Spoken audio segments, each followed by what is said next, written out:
Now, where did I put that?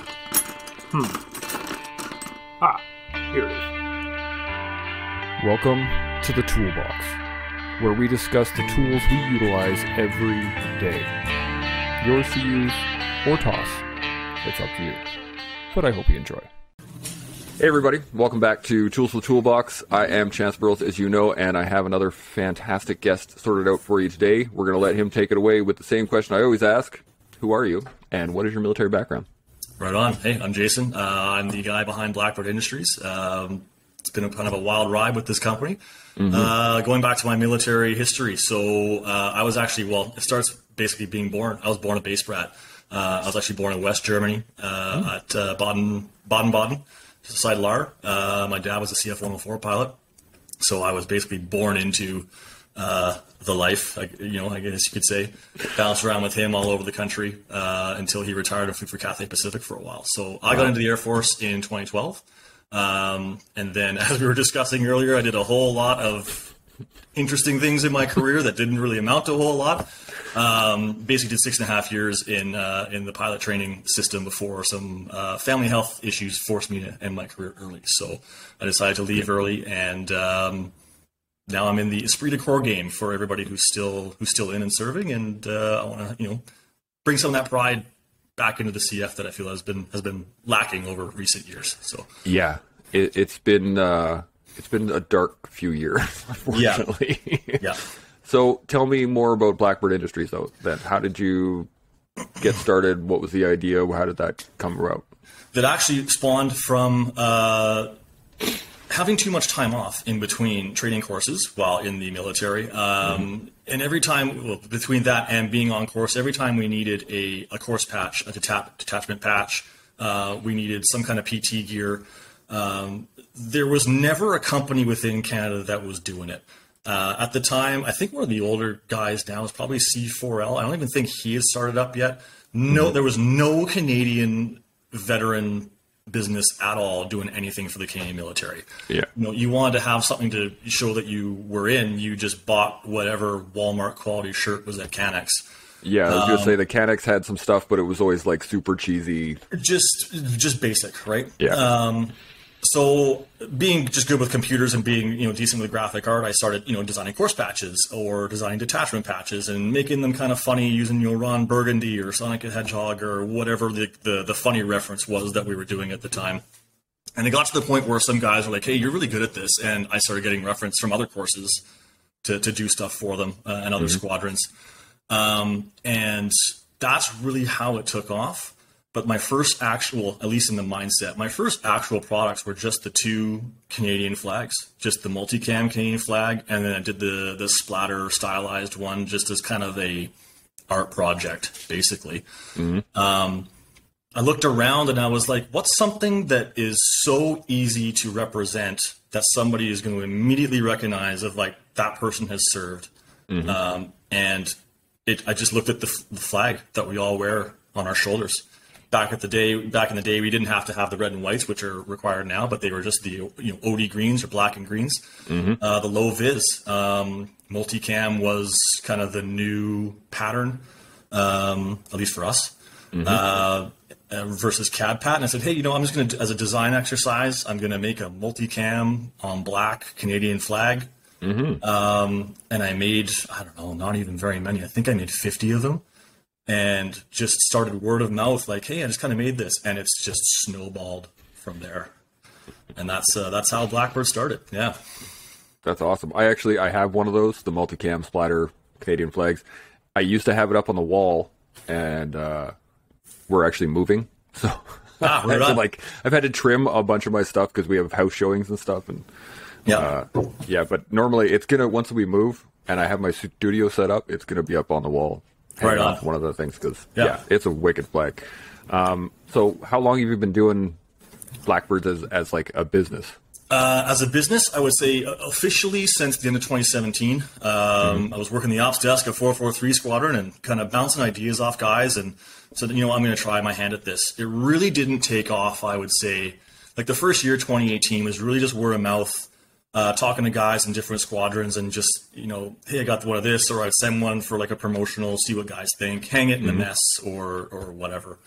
2019, I started to do some more designs. I started looking around. I was like, okay, there's a company in the States that's doing this. Makes sense. Their veteran community and number of companies down there is absolutely insane. It's huge. Yeah. But I looked at Australia, New Zealand, the UK. I'm like, nobody's doing this. How is this a unique idea? So I made some Australian and New Zealand flags, and that's when I really figured out how to do more online marketing using social media, how to get paid ads, target them to people. And that's when the light switch went on, because I sold through 50 flags to the Anzac countries, I think in 3 or 4 days. Once I got an ad down there, and it was a brand new, unique product down there. Nobody had ever seen it before. And I was like, okay, there's really something here. So it's been full blown since, I would say, early 2019.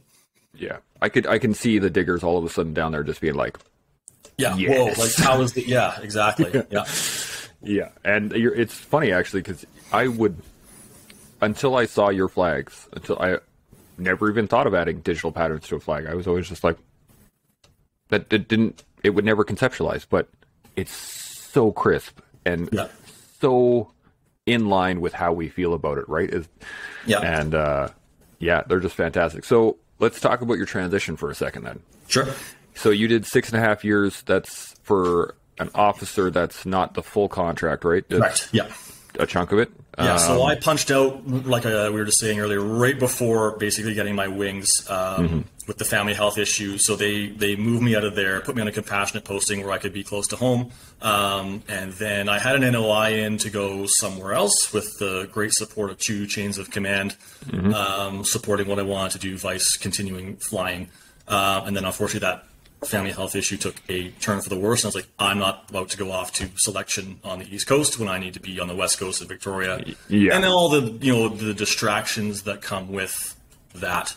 You're not going to be able to give everything to a selection that you need to give everything to when you have that in the back of your mind. So I just said the best thing for me to do right now is to stay home and pull the plug. And so, ended my career early, but at the same time, I'm glad that I did. So I needed to be here for that. So how did the transition actually go for you? Because I mean, if you were already there, did you just kind of sign off some paperwork, hand your stuff in, and it was how do I want to articulate this? Shockingly nonchalant. So I was on compassionate attached posting. And so my home unit was like, no, like, don't let this guy out. Like, we got to figure something out.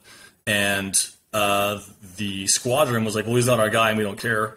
So like no exit interview, no, asking for feedback, like signed off on my, security clearance stuff and handed my IDs in, and they're like, okay, see ya, like that was it. Which is interesting because there was a lot of feedback I could have given on a lot of things, but that's okay. Shocking. Yeah, weird. I'm leaving for a reason, and it's not just this. Yeah. But then, when it came to the transition, having a plan of what I was going to do, I did have one. So I had, obviously done all this flying training with the military, both fixed wing and rotary, blessed to do a whole bunch of awesome stuff on both, from, flying the Bell 412, getting the backseat 50 hours in the Hornet, all the time doing that. Plus, the phase 2, flying the Harvard, aerobatics, formation. This is stuff that, if you were to try and do that at a regular flying club and get to that level, I mean, you're hundreds and hundreds and hundreds of thousands of dollars in years, if you can even find a school that's going to, be willing to do that. So, obviously I've got this great aviation resume, even though I didn't complete the whole formal training. So transitioned out, transferred all my ratings to, the civilian counterpart, commercial, instrument, night, all that kind of stuff. And my goal was to do air ambulance. So I interviewed with a couple of companies doing that. That's the role that I really wanted to do. And get your ATPLH, your air transport pilot license for carrying a certain minimum number of passengers. You have to have like an additional license. So working towards that, and then COVID hit. So I was like, great. So my plan got scuttled there, but that was the transition plan in a nutshell. What kind of, if you could go back a couple of years, talk to yourself, how would you make it easier, make it a little better? What do you think piece of advice you would give to yourself a couple of years ago? I would say I should have probably been a bit more forceful and not just accepted the status quo of certain things that were happening, we'll say, within the schools, element, etc., that I was in. Yeah. I do not regret calling out certain people for personal and professional accountability who were severely lacking it, even if they grossly outranked me. I'm just not that kind of person. Like, if you're a lieutenant colonel and you've got this, that, whatever, and you're willing to allow people to break these orders in terms of due process and how training is done, what are you doing there? You're supposed to be setting the standard. So yeah, going back, we'll say it was a mutual parting of ways at one point in my training career there. And the irony is that I got the call back in fall saying, "Hey, we want you to come back." Yeah. The RCF, kind of unofficially, but officially offered me my job back flying. And I just politely declined that part. I was like, I think I'm good. Doing what I'm doing now. Yeah. Yeah. It's a really hard thing to do too. Like, we all want to do the job. That's why we sign up, right? We want to do the job. And when it's offered to you, there's a little thing in the back of your mind that's like, yeah, I could do it, but you're right. I think, I personally think your choice was correct in with what's going on, not only in the world, but in our military. It's a hard hurdle to get over. Yeah. And I mean, it kind of it leads into what we're going to talk about, right? Which is symbolism. Mm-hmm. And I mean, when you have leadership that is not being held accountable to itself, why would anyone hold anyone accountable to anything? Right? Yeah, it goes a long way. Yeah, and it really does. I mean, accountability is so huge just in general, but you start to lose. You start to lose the feeling behind it, right? Yeah. Like, so when I first got in, and I'd look at my flag, the engineer flag, right, and we don't have a guidon like everyone else does, and the reason we don't have a guidon is because we've been in every single battle. So you're there for everything. Yeah.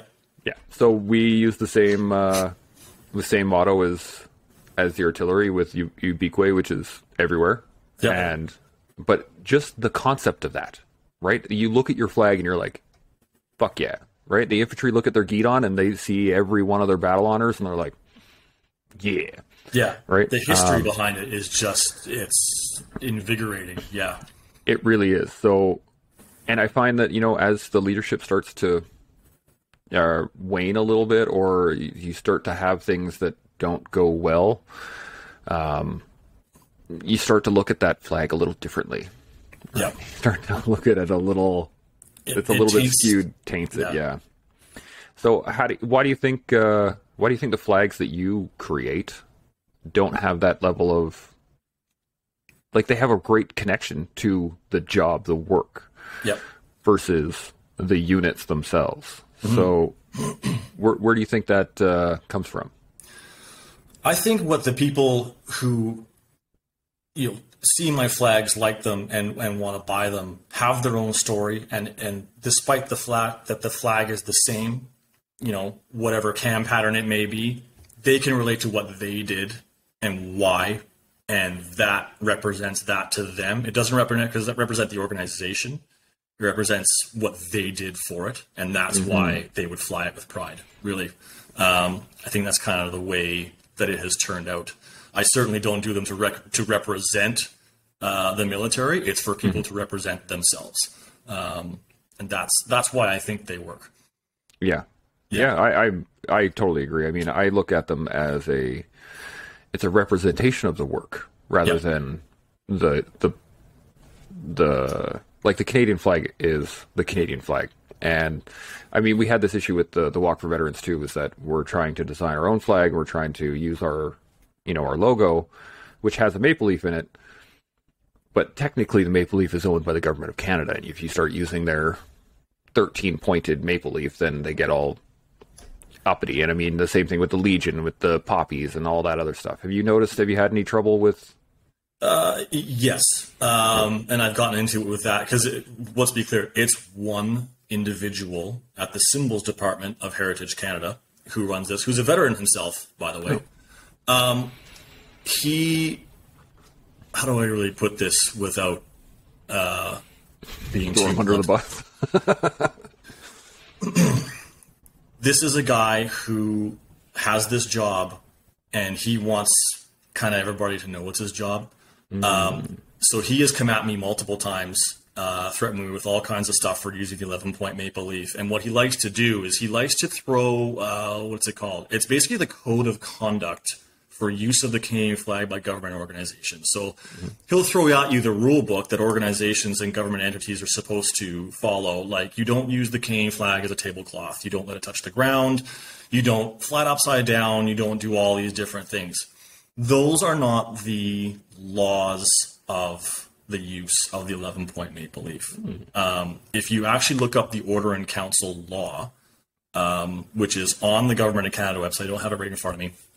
Effectively, it says you are allowed to use it in any way, shape, or form you want, as long as you are not doing it in a disrespectful manner, and that you are not preventing, you're not trying to claim it as copyright for yourself, and you are not preventing other people from using it as a part of another copyrighted image, because the 11-point maple leaf is not owned by you. So I know this individual has gone way above and beyond to the point of bullying other veteran businesses into submission, citing these rules for use that are not laws. So, veteran businesses that are using this are not breaking the law, as long as you're not putting like a swastika in it, or like SS's, or other stuff that's obvious, hate speech, etc. You can use it, and it's sad that this person feels the need to. He especially targets veteran businesses, and he does it in a really off the hand way. Like, he started off by like sending me like a random Facebook message, just trying to bait me into conversation, right? This kind of like it's a thing. I eventually got to the point after all the harassing emails where I kind of blew him up in a phone call. And there were some other people involved that were way above his pay grade, because the Canucks wanted to bring the memorial flag into the Canucks. So like, this is fantastic. It got in front of an admiral, vice admiral, I believe, who used to be the assistant to the chief of defense staff. Okay. And he is now the CEO of NPF. And he's like, I want this in Canucks. I cannot think of his name now off the top of my head, but we went through the whole procedure. But in order for anything to be sold in Canucks, you have to have approval from the symbols department, which is this one guy. And he wouldn't do it. I actually sent him, and this is kind of how this whole thing started. I sent him an image of the memorial flag, saying what it was, why, that these are all being donated to the families that are on that flag for free. Canucks wants to sell it. I just need your approval. And this individual came back, and I shit you not, said that the flag was effectively disgraceful. He called it dishonorable. It actually is the word that he used. He called it dishonorable to Canada. He said that writing on top of the maple leaf was forbidden. And he said that you need to have an operational requirement to change the colors from red and white. At that point, I stopped engaging with this individual, because I've not wanted to reach through a computer screen and punch somebody before. But I was just like, this guy's not even worth my time. So unfortunately, that Canucks deal fell through, because I don't have the approval from this guy to sell them in a government agency. But he kept coming after me a couple of times, and I basically told him to, in polite terms, beat it. On the phone. I know what the laws are. I'm not breaking them. You're not going to bully me into this. And I have not heard from him since. Wow. So that's kind of the story of the 11-point maple leaf for anybody else out there in the veteran industry who's wondering. Yeah. That's awesome, because really it can be scary, because that guy, I've heard people being threatened with lawsuits. I've been like, no one wants to get involved in that over a flag, or, I just want to put this on my shirt or whatever. Like, it blows me away, but. Yeah, this individual, I'm not going to name the other business, I really don't want to be, but they were supplying CanSoftCom units with gear And they have an 11-point maple leaf in OD green basically stitched onto whatever the product might be. And this guy harassed this business to the point of he wanted to talk to the purchasing officers at CanSoftCom units to ask them their operational requirement for having a non-red and white maple leaf on their gear. I mean, if you could overstate being out of your lane any more than that, I don't know what it is. So this is the and I'm sure anybody who's in the veteran space knows the individual I'm talking about. This is the level that he is at. Read the Odor and Council laws. They're right on the Government of Canada website, and press. That's what I can't. I would love to be there for the conversation between a Softcom procurement officer and this gentleman. That would be outstanding to watch. I think I might pay money. That'd be a pay-per-view kind of event. Yeah, I think I think he also got a phone call from, I want to say, the CSOR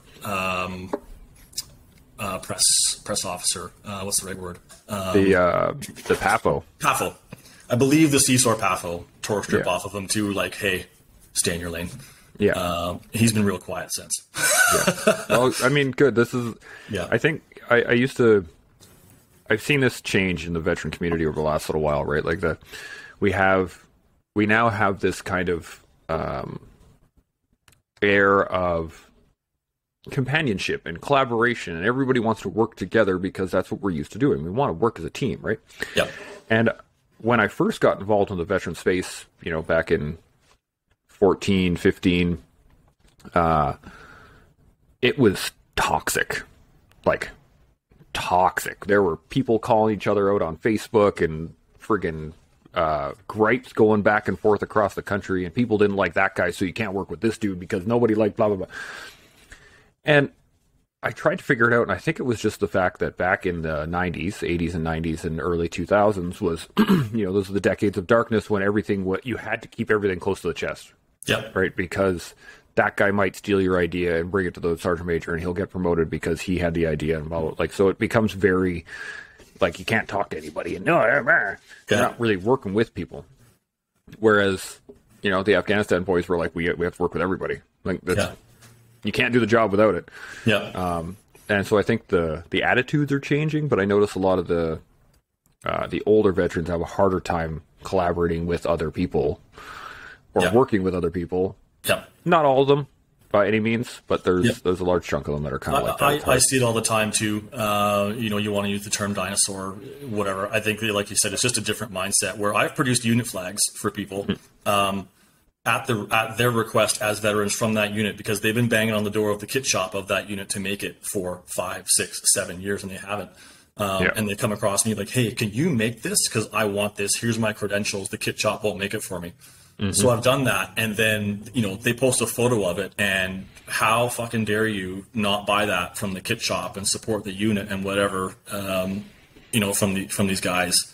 And they're like, well, I tried to, and I wouldn't. And at least this company gives something back, in terms of a charitable donation back to a military charity in some form.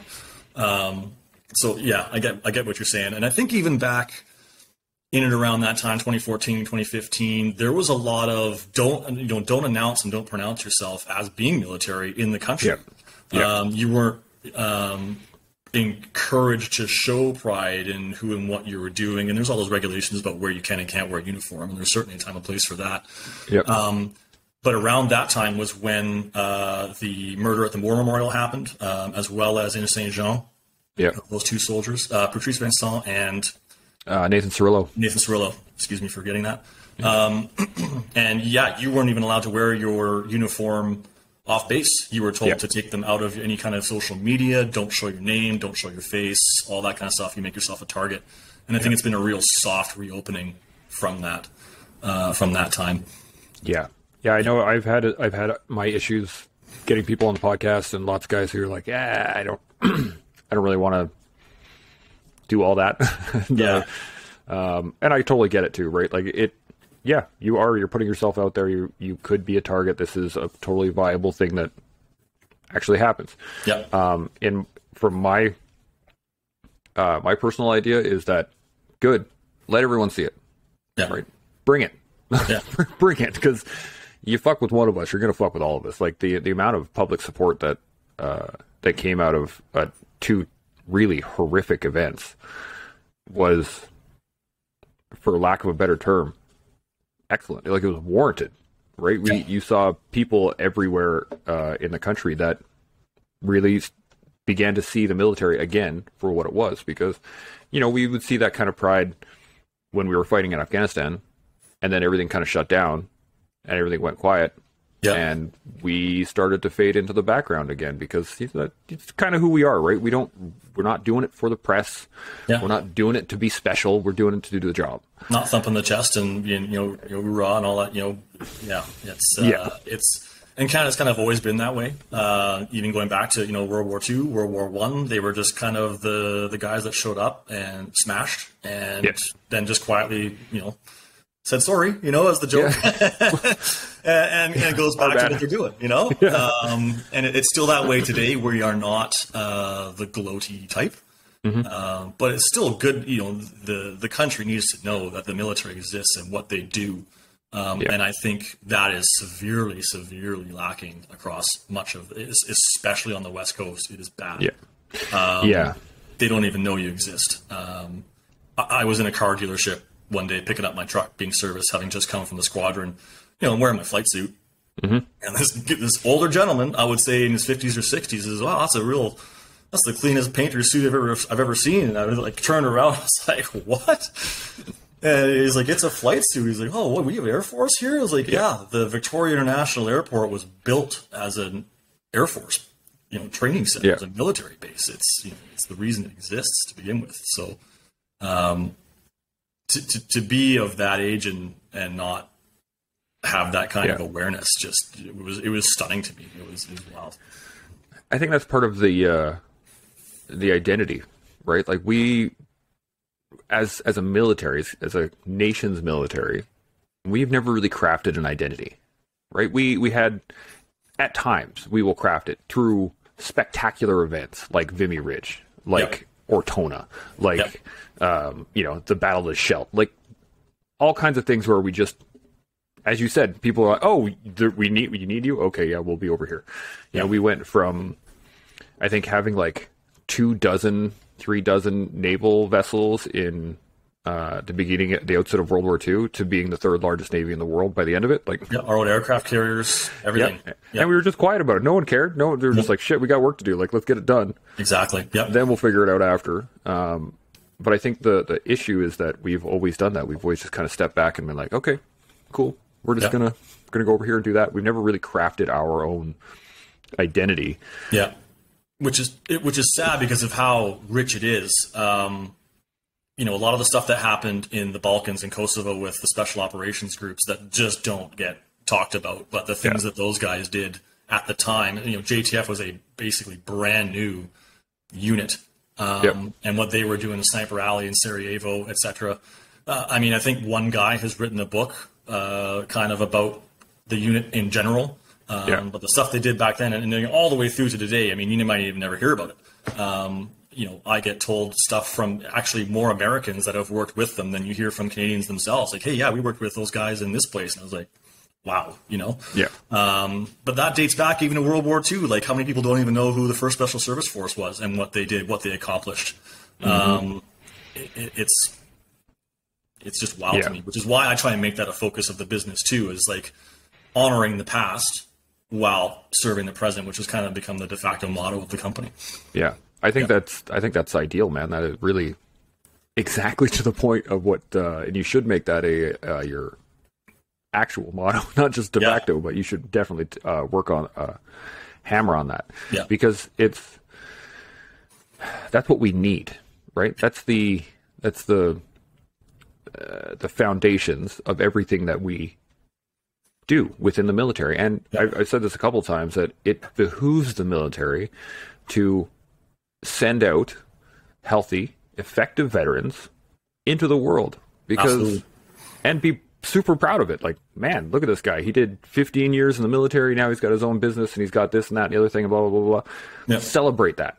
Don't fucking sit back there and be like, well, he's a fucking traitor to the unit because he left instead of staying here for the next 5 years and Yeah, there's always going to be that toxicity from certain individuals everywhere you go. I mean, you can see the same about police forces and firefighters and all that kind of stuff too. But yeah, I mean, like you said, it's you want veterans to come out of the military and then be great functioning members of society that people look up to and have that pride in their service. And it's like, how's that going the last couple of years? So how do we build on the ideals then? How do we take the ideals that we espouse and use the symbolism around it and build on it? How do we do that?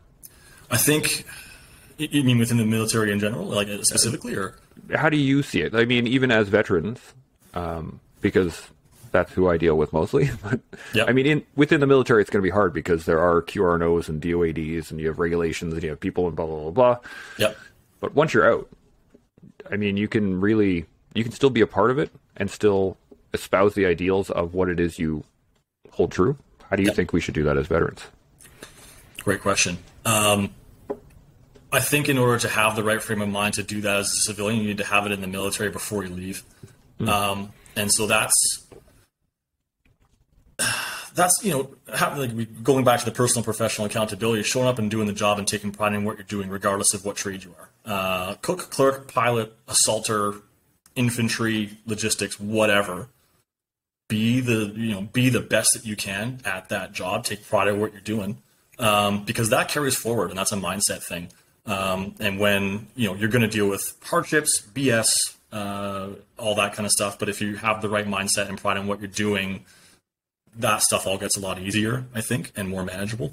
And so once you decide to ultimately leave that role, when you're out in the private sector again, you can take that into whatever industry you want. How many infantry guys become police officers, and the experience that they have in as an infantier, and then being a police officer, probably makes them better at their job than somebody who's just come out of a criminology degree and just jumps right into law enforcement.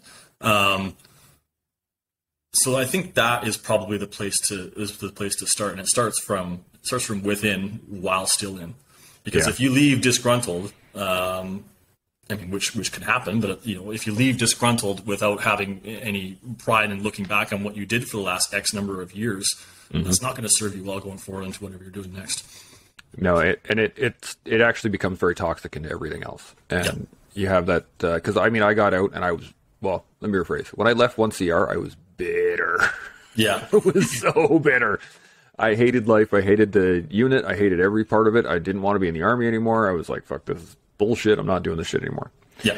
And then I became an instructor, and I was like, I can't act like that in front of the troops, because they're like, these guys are recruits. They haven't even been to a unit yet. I can't be a bitter asshole to them because they need to do better than I did.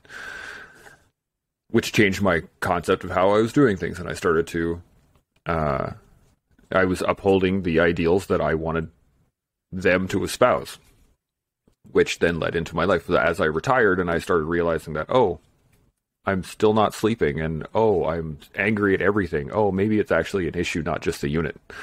Yeah. And that's where I started getting help, and I went to therapy, and over the years have now gotten to a point where I'm sitting here talking to you about and lots of great guys about their different experiences, and hence the tools for the toolbox. The name of it all comes together. It's awesome. Yeah, we I don't know how many times I heard that through all my training, of just like, you may never use this, but it's another tool for your toolbox. And throughout the whole time I'm training, I'm like, sure. Here it is. Yeah. So now you've done the Anzac countries, you've done the American flags, you've done Canadian flags. The 158 one is just friggin' gorgeous. I don't care what anybody says, that is friggin' outstanding. And I really love the big one, the one that you did for Al. I got an even bigger one on the way. So I did those for Al, and he continues to use that as the backdrop for the 158 documentary, which I cannot wait to see. So that was actually, and I forgot to make a post on this on social media at the time, but he is a registered nonprofit charity, so that was my donation for last year. From the proceeds from sales was directly to him to fund that documentary. To get those people's voices out, and hopefully, when the production is done, we can get it on major networks or everywhere else that it can be seen, because it's something that needs to be seen, especially with Afghanistan having just ended after 20 years. Those are stories that need to be told, because it's Canada's longest conflict. And we lost 158 people there. And it's horrific. First off, like it's painful to every single one of us. And I mean, like, this is the shirt I'm wearing, right? It was not a waste, which is 100% true. And the thing that we also have to look at is we were there for 12 years, right? Fighting for 12 years. And we only lost 158 people, right? We had 40,000 plus troops going in and out of that country, and we did the job exceptionally well. And we held a province basically the size of Alberta with, like, I don't know, maybe 600 combat troops. It was pretty ridiculous. But I mean, this is also part of it, right? It's the touchstone of your history. This is having the 158 flag in CAD pad, in the arid pattern that we all wore, that we all know, with the names of the people that we served with. And it's that little touchstone. It's that little piece of history. It's the symbolism of the entire package together, right? I mean, it's, you wore that flag in that pattern while you were there on those operations with those people. Like, it's just, I can't believe it had never been thought of or done before, to be honest. And when it just kind of clicked in my head, I was like, this has to happen. Yeah, absolutely. Do you have any new stuff, any plans for, are you going to, like, do some more unit stuff? Are you going to push more national stuff? What's your plan? I got a lot of unit stuff going. I got a lot of veteran businesses going. It's basically, I've had to actually, like, slow down on the social media, even because I've been so busy doing new designs for new people. I got multiple SEAL teams, Marine Force Recon units on the go right now. I just did the combat divers, actually. I'll reach over and grab this one. Divers! Divers. These guys are awesome. So just did the... nice. That one. That is sick. The combat divers for the guys on the East Coast. So a lot of unit stuff, a lot of businesses out of the States and a couple in Canada as well are really where I'm hammering my time right now. So it's good.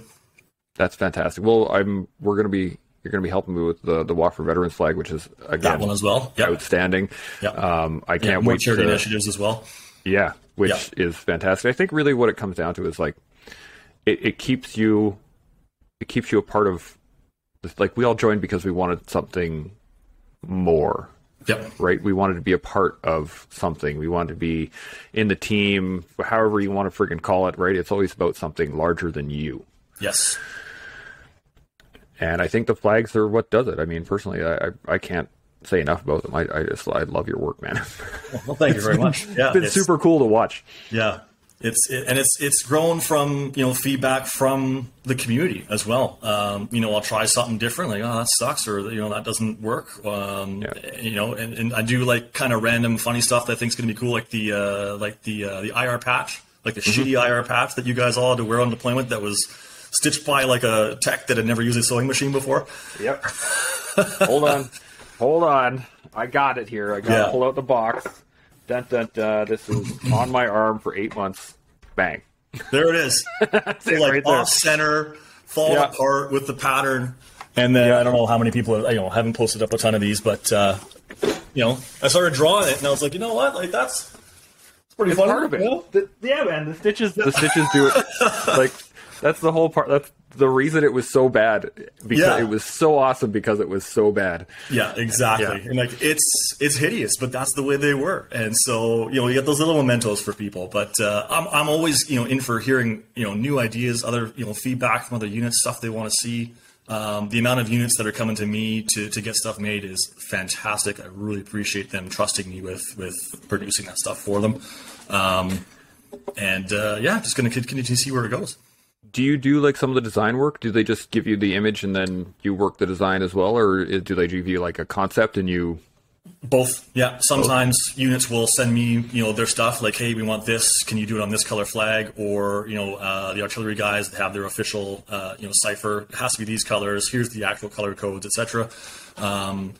Other times I've had other guys like, hey, we want this element with that element. Can we try and mix in this with that? And I just work through them with all the design process to come up with something unique for them. I think the two RCR Recce guys were the first guys that really came and said, we need the Fairbairn Sykes. We want that. We want a Canadian flag. And here's the cipher. And, we're all that kind of stuff. And I just am happy to work with individuals to make their design come to life. It's in their head. That's outstanding. It's, I'm really looking forward to the Fukabout and find it. Fukaboot and find out one. That one's I can't wait. I have one ordered. I'm like, I'm so excited. It's going to go right next to the my splatter Canadian flag. It's going to be right on. Yeah, I've got the first ones of those. Well, they're almost done actually, and the actual print copy just looks awesome. They're bright. There's no way anybody's missing that thing. It's hilarious. I saw that image just kind of online as a random Photoshop, and then reposted it, and people were like, you got to make that. Like, please make that flag. Yeah, and so I did with some of the charity going towards what was the cause? It's a water cause, basically water for Indigenous communities and education. So a portion of proceeds for each one of those flags. It was something that Freedom Convoy was supporting at the time. Yeah. And I was like, hey, I'm not going to kind of jump on that bandwagon specifically because of all the politics that are around it, but who can't support this cause within Canada? So, a portion of the proceeds are going to that. And I'm going to have more available because I'm printing extras because of the demand. So there'll be more coming, but they're awesome. Excellent. They are awesome. I'm like, as soon as I saw it, I was like, I'm buying this. I didn't even talk to my wife. Like, I'm like, yep. Yeah, gotta have it. I did it right there. There was no question. I could picture it in my mind, and I'm like, I can't wait for this giant friggin' yellow flag. Yeah, the angry goose. Yeah, the goose is like saying, "Come at me." It's so funny. Oh, it is fantastic. So, what do you got? Anything like secret? Anything in the back of your mind that you're like, ooh, I really want to do this, but I don't know anything about yet? I'm trying to find out ways to do, I wouldn't say anything secret, but I'm trying to do some stuff that's more unique, that doesn't yet exist, at least in the Canadian marketplace. The leather caps, for example, were like a good start, but I want to get into more crazy stuff, like doing like red dyes, red on black, and really trying to get more into, as we were discussing here, the symbolism, expanding that. But not anything that's kind of secret on the back burner right now. I'm really just trying to play catch up. I had a printer breakdown, and clear out all the backlog of existing orders, and keep up with the mass orders. But I'm always looking for new ideas and influence and trying to create new unique stuff. Yeah. All right, I'm down. I got some ideas for you already. Awesome. In my head, there's this thing is always running, and, always turning. Yeah, it's kind of a gift and a curse because it's like shut up sometimes. But there's going to be some. I have a notepad full of like random sketches or this or that, and sometimes the idea dies. Other times it's just it evolves into the 158 flag, for example. Yeah. So, going back to the earlier point, the largest flag I will have ever made will be at the brand new facility for the Edmonton Veterans Food Bank. Reached out to them through Bruce, and it will be 10 feet by 16. Nice. Hanging proud on their ceiling. So anybody who goes into the Veterans Food Bank in Edmonton is going to see that in the next couple of weeks. That is fantastic. I will go down there and get a picture with it because Bruce and I have been hanging out in the same circles for quite a while now. Awesome. Yeah. He's a great dude. And we're, as I said, you're going to do the walk you're going to do the flag for the walk. You got flags for all the different countries. You got all kinds of stuff, man. Are you still doing like patches and all the extra regalia, or are you just I still do kind of some of the staple items. Like I got like the old Black Devils stickers and the arrowheads, kind of for just for fun stuff.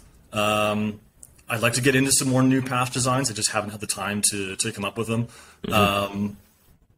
But yes, they will be coming more in the coming year. Yeah, good. Sure. I'm glad to hear that because, again, I have some ideas. Awesome. Honestly, I really want to. I've been wanting to talk to you for a while on the podcast, and you should see my I have a spreadsheet of like people I've asked and talked to and blah blah blah. blah. It's ridiculous. But yeah, I can't thank you enough for being on here, brother. It has been my pleasure. Absolute pleasure talking to you. And we've been rolling for just a little bit over an hour now. But if somebody wants to get one of your flags or find you on social media or whatever, how would they go about doing that? So I'm just blackbirdindustries.ca is the website. It obviously lists all the different individual products that are for sale right now. But you can go on to like causes on there, show some of the charitable stuff we've done in the past, some collaborations with some great companies there as well. Info just kind of gives your general info on, who I am, what I'm doing, and, what you can expect. And then Blackbird Industries on Facebook and Instagram.